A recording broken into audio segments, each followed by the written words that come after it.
What's up everybody, it's Cosmo the Cody here and welcome to the first humble monthly bundle of 2017. That's right, we enter January. Happy New Year. I know it's a bit late, but hey, it's never too late to say that kind of thing. So let's go have a quick look and see what is in this month's bundle. First up, we have got not Project Cars 4, but actually just a game called Project Cars, which is currently $23.99 on Steam, or about 30 bucks.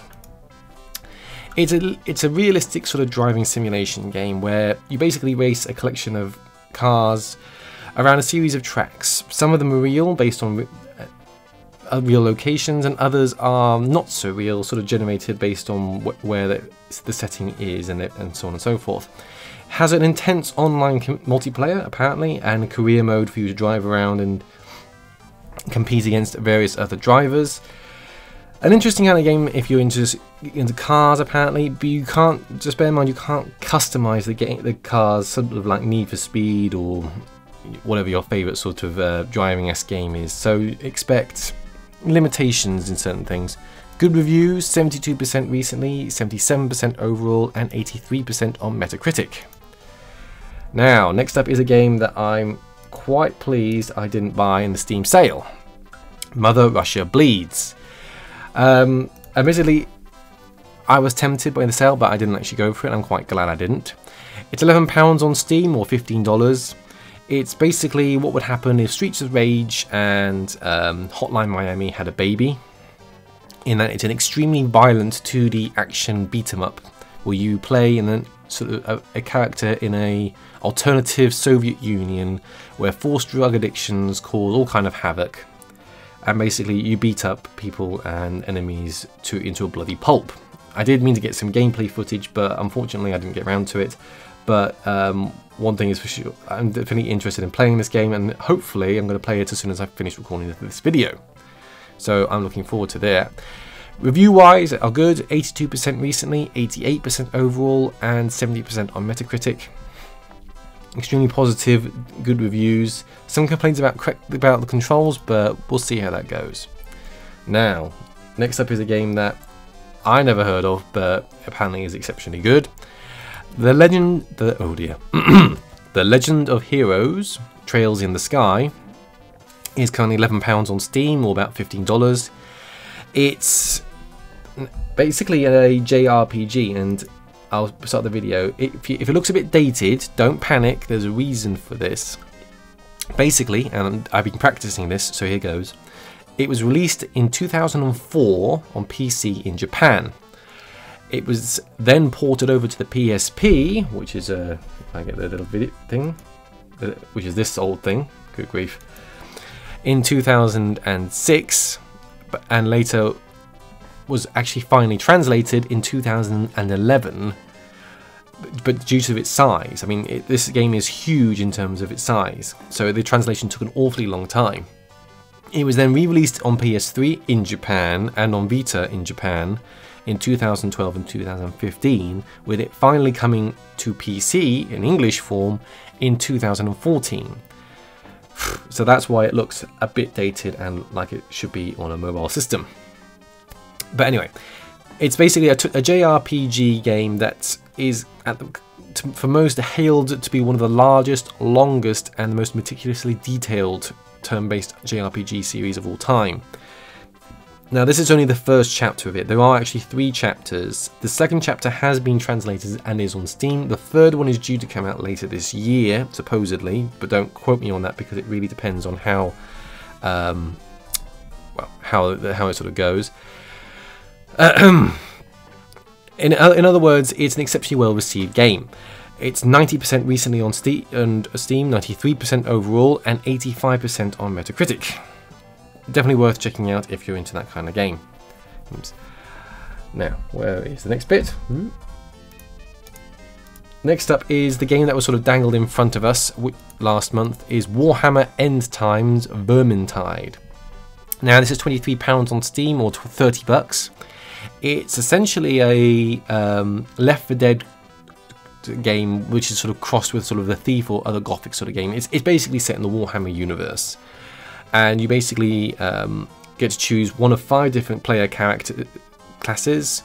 You get to use a variety of different weaponry, over 100 different weapons of axes, swords, blades, guns, magic powers, all kinds of weird and wonderful things, over a variety of different levels with different missions. It's pretty much, like I said, a Left 4 Dead sort of clone, an exceptionally well received Left 4 Dead clone, you know, 73% recently, 79% overall, and 79% on Metacritic, not to mention, you know, 90% on The Escapist, 90% on PC Gamer.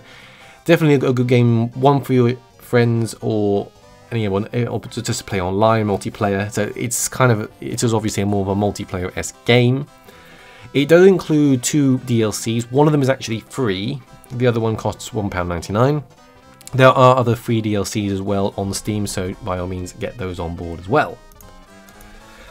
Next up, we've got Meon Chrome, which is a twin-stick shooter, action shooter. It's currently £11 on Steam, or $15. You basically traverse a procedurally generated sort of levels as you blast things, solve puzzles, and develop your character over the course of the game. It basically gives you a different experience each and every time you play the game, because each level, each map, and each environment is generated randomly as you go. There is local co-op available, and as far as I can tell, there's no sort of online co-op, but that doesn't necessarily matter. Good reviews, 95% recently, 95% overall, and 74% on Metacritic. Next up, I'm going to say Jotun. Jotun? Jotun. Yeah, Jotun. The Valhalla Edition. It's basically a hand-drawn action exploration game set in Norse mythology, where you play as Thora, a Viking warrior who has died an inglorious death and must prove herself to the gods in order to enter Valhalla. You basically get to defeat bosses and fight enemies with a massive two-handed axe, and sort of gain more and more powers as you defeat more and more enemies and bosses. Good reviews on Steam, 76% recently, 84% overall, and 79% on Metacritic. I can't remember if I said the price or not, so I'll say it again anyway. £11 on Steam, $15. Definitely one to check out if you're into those kind of this sort of action adventure sort of games, and it looks beautiful based on the trailer alone, I have to say. Next up, then, we've got a game called Pico. Yeah, close enough. Pico, which actually started its life out on mobile phones. It's actually finally been released on PC. At the moment, it's quite cheap. It's on offer. It's £4.24 on Steam, or $5.94. It's only just come out, so I haven't put the reviews in place. But basically, it's sort of a frantic, sort of casual action platformer game where you basically sort of jump from place to place to place, sort of like it's got a sort of a Super Meat Boy sort of feel to it, where you've got to sort of be careful of avoiding deaths and so on and so forth. Story wise, it's quite simple. You are the Pico. No, hang on, you're not the Pico. I'm reading that wrong. You're basically trying to rescue the Pico, a sort of a game system, by fighting off viruses and destroying them. It's done fairly well on mobile, but other than that, I can't really give you much more information on that, other than it's fairly difficult to control based on some reviews that are already on Steam. Whether it's worth checking out or not, it depends really on your sort of, well, on how you feel about casual games like that. I always say that kind of thing.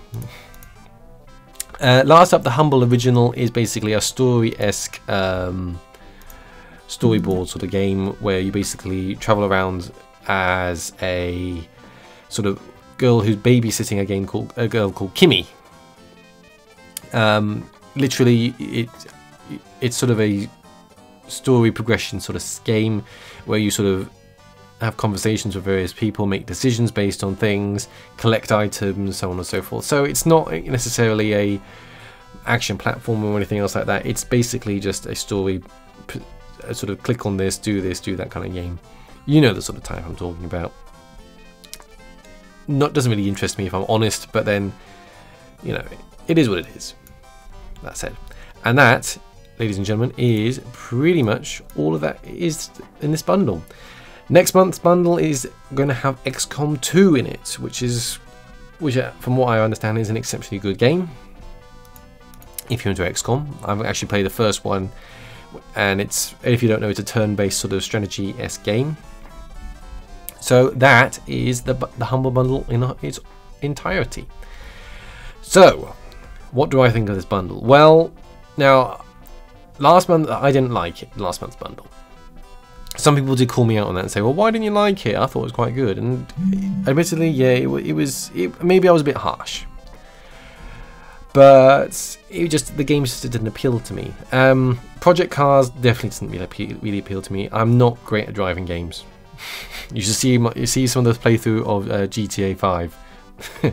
I'm horrible at it. And most games involving driving, you know, Batman Arkham Knight was just laughable. But hey, that's just me. Mother Russia Bleeds, definitely interested. The Legend of Heroes, Trails in the Sky. I'm funny about RPGs. JRPGs especially. I have to sort of see it and actually get into the story to actually want to get into it. You know, I played like some of the Final Fantasy games, and I played Final Fantasy 7. Tried to play Final Fantasy 8, but just couldn't get into it. You know, I'm currently playing Persona 4. I'm considering playing Persona 5, but I haven't actually got around to deciding whether I'm going to actually do it or not. So I struggle with RPGs, mainly because it depends what it's like. Oh, that's my phone. Sorry. Warhammer End Times looks good, and maybe I'll give it a go at some point. Admittedly, I used to play Left 4 Dead, but I haven't played it for quite a long time. Mainly because the group of friends I used to play with have moved on, and you know, as much as I trust other players that I don't know, it's kind of more fun to play with friends. You know, Meon Chrome looks fun as a sort of a casual action twin shooter game, and the procedurally generated environments sound quite cool. Jojen looks beautiful, might give that a try. Pico, I'm not too bothered by, and Kimmy, I'm definitely not going to be interested in too much. So overall, it's a good bundle. It's a good strong bundle. I like it. It's not. It's got quite diverse. Quite a lot of the actual sort of characters in it are quite female, you know, as well. So I don't know if that's something to sort of say. You know, the Trails in the Sky, the protagonist is female. Meon Chrome is. Jotun is. So about half of it is female orientated. But hey, not that that's a problem. I'm not saying it's a problem. Moving on. So in general, yeah, I think a good bundle, strong bundle. I'll give it 8. Do you think 8 out of 10 is good? Yeah, why not? 8 out of 10 is not bad. In my opinion, a nice, good, strong bundle. Good start for the year, definitely. And sadly, guys, that is it in terms of my humble monthly review. Let me know what you think in the comment section below, as well as any thoughts that you had whilst watching this. Subscribe to my channel and you'll see more videos from me in terms of more of Humble Bundle reviews, and actually some gameplay videos if I ever get around to playing any games. And go on, give that like button a try too. Apparently it does something really amazing. Can't think what though. Thanks for watching, guys, and as always, happy gaming.